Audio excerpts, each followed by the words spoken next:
അതിനായിട്ട് മുട്ടയുടെ വെള്ളം നന്നായിട്ട് നമുക്ക് ബീറ്റ് ചെയ്തെടുക്കണം. നല്ല വെള്ളം പോലെ അത് നന്നായിട്ട് ബീറ്റ് ചെയ്തെടുത്തിട്ട് അതിലേക്ക് നമുക്കൊരു ചെറുനാരങ്ങ നീര്, നിങ്ങളുടെ ഓയിലി സ്കിന്നാണെങ്കിൽ ഒരു ഹാഫ് ചെറുനാരങ്ങ, ഒരു പകുതി മുറിയെടുത്ത് പിഴിഞ്ഞ് അതിൻ്റെ കുരുവൊക്കെ കളഞ്ഞ് നമുക്ക് ഒഴിക്കാം കേട്ടോ. അതേസമയം നോർമൽ ടു ഡ്രൈ ഒക്കെ ആണെങ്കിൽ ചെയ്യാനുള്ളത് ഒരു 5-6 തുള്ളി, അതിൽ കൂടുതൽ നമുക്ക് വേണ്ട, അത് ഒഴിക്കുക. പിന്നെ 1/2 സ്പൂൺ ഹണിയും കൂടെ ഒഴിക്കുക.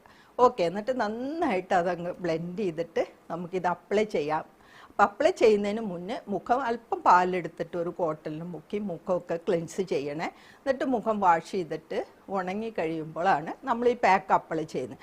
പാക്ക് അപ്ലൈ ചെയ്യുമ്പോൾ മുട്ട ആയതുകൊണ്ട് എപ്പോഴും നമ്മൾ മുകളിലേക്കോ സൈഡ് വേസിലോട്ടോ അപ്ലൈ ചെയ്യാൻ പാടുള്ളൂ. അതായത് സൈഡ് വേസ് എന്ന് പറയുമ്പോൾ നമ്മളിങ്ങനെ അപ്ലൈ ചെയ്യണം കേട്ടോ. ഇങ്ങനെയാണ് നമ്മൾ ഈ പാക്ക് അപ്ലൈ ചെയ്യേണ്ടത്. അത്